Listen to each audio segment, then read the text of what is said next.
जय श्री कृष्ण। जय श्री राधे कृष्ण। ओम नमो भगवते वासुदेवाय वासुदेवाय विश्वेश्वराय आदि पुरुष अपरंपार पुरुषाय नमः। श्रीमद् भगवत गीता पहला अध्याय। हे प्रभु, गीता ज्ञान के उच्चारण करने से तेरे पूर्ण ब्रह्म को पाता है। हे प्रभु, मैं आपकी शरण में पड़ा हूँ। किशोरदास और कृष्णदास जो दीन गरीब हैं, और आप कैसे हो जो संतों के विनय को मान लेते हो। हे कमलावल्लभ श्री कृष्ण भगवान जी, हे कृपा निधान जी, तेरे संतों एवं भक्तों के वास्ते मैं यह गीता ज्ञान भाषा में कहता हूँ। जब कौरव और पांडव महाभारत के युद्ध को चले, तब राजा धृतराष्ट्र ने कहा, मैं भी युद्ध देखने चलूंगा। तब श्री वेदव्यास जी बोले, हे राजन, नेत्रों के बिना कैसे देखोगे। राजा धृतराष्ट्र ने कहा, हे प्रभु जी, देखूंगा नहीं तो श्रवण तो करूंगा।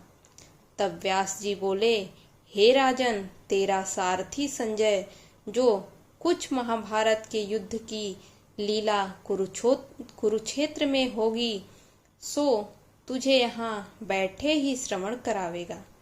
वेद व्यास जी के मुख से यह वचन सुन संजय ने विनय करी, हे प्रभु, यहाँ हस्तिनापुर में कुरुक्षेत्र की लीला मैं कैसे जानूंगा तथा राजा से किस भांति कहूंगा। तब व्यास जी ने प्रसन्न होकर संजय से कहा, हे संजय, मेरी कृपा से तुझे यहाँ से ही दिखाई देगा। व्यास जी के इतना कहते ही संजय की दिव्य दृष्टि हो गई और बुद्धि भी उनकी दिव्य हो गई। अब आगे महाभारत का कौतुक कहते हैं, सुनो। 7 अछोड़ी सेना पांडवों की और 11 अछोहिड़ी सेना कौरवों की। यह दोनों सेनाएं कुरुक्षेत्र में जब एकत्र हुईं, तब धृतराष्ट्र ने पूछा, हे संजय, धर्म के क्षेत्र में युद्ध की इच्छा से एकत्र हुए मेरे और पांडु के पुत्रों ने क्या किया। संजय ने कहा, पांडवों की सेना को व्यूह देखकर दुर्योधन द्रोणाचार्य के समीप जाकर कहने लगे, हे आचार्य, देखिए, आपके शिष्य बुद्धिमान द्रुपद पुत्र ने पांडवों की बड़ी सेना की कैसी व्यूह रचना की है।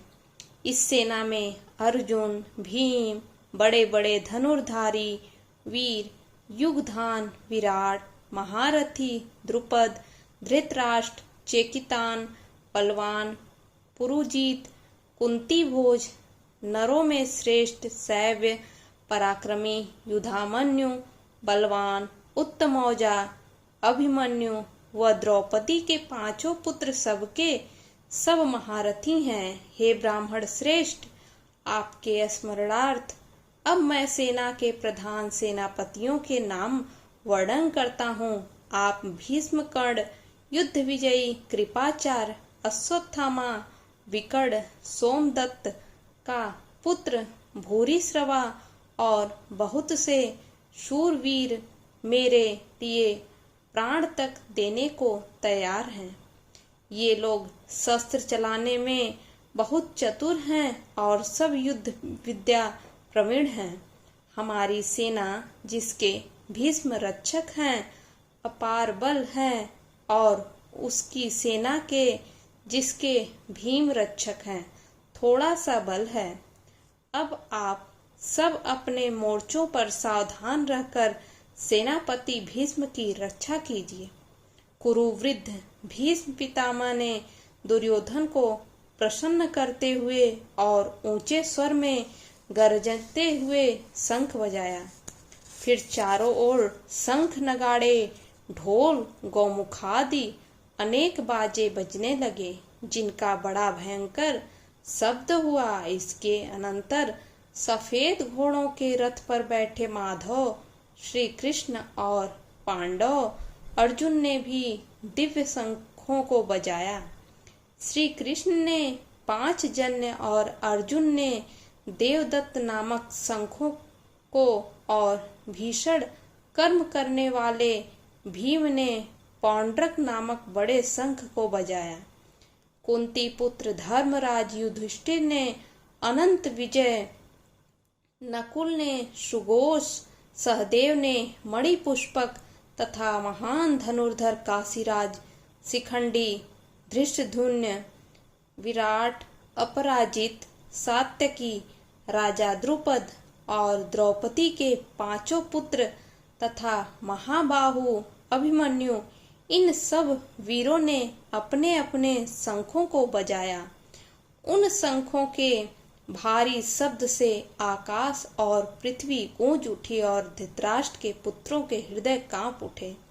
हे राजन, अर्जुन ने कौरवों को युद्ध के लिए प्रस्तुत देखकर श्री कृष्ण जी से कहा, हे अच्युत, मेरा रथ दोनों सेनाओं के बीच में खड़ा कीजिए, जिससे मैं युद्ध करने वालों को देख लूं कि इस रणभूमि में मुझे किन किन योद्धाओं के साथ युद्ध करना चाहिए।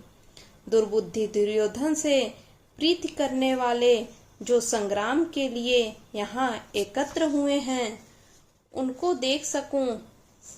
संजय कहने लगे, हे राजन, अर्जुन की बात सुनकर श्री कृष्ण ने भीष्म, द्रोण आदि वीरों के सामने उत्तम रथ को खड़ा करके कहा, हे वीर, संग्राम के लिए उद्यत इन कौरवों को देख लो। अर्जुन ने चाचा, बाबा, गुरु, मामा, भाई, पौत्र, ससुर और स्वजनों को शस्त्रों से सुसज्जित खड़े देखा और उसने इन दोनों सेनाओं में अपने ही सब बांधवों को खड़ा देखकर परम दयाद्र हो अत्यंत खेद के साथ यह वचन कहे, हे कृष्ण, संग्राम की इच्छा से आए इन अपने बंधुओं को देख मेरे अंग ढीले हो रहे हैं और मुख सूखा जा रहा है, मेरा शरीर बेकल हो रहा है, रोमांच खड़े होते हैं, गांडीव हाथ से गिरा जाता है, त्वचा जली जा रही है। हे केशव, मुझ में खड़े रहने की सामर्थ्य नहीं है, मेरा मन चक्कर खा रहा है और सब लक्षण मैं उल्टे देख रहा हूँ और संग्राम में स्वजनों का वध करके कोई लाभ भी नहीं होगा, क्योंकि हे कृष्ण, मैं जीत कर राज्य व सुख भी नहीं चाहता हूँ। हे प्रभु, हमको राज्य भोग और जीवन से क्या काम है, क्योंकि जिनके लिए राज्य भोग और सुख की इच्छा की जाती है वे सब संग्राम में प्राण और धन की ममता छोड़ मरने को तैयार हैं।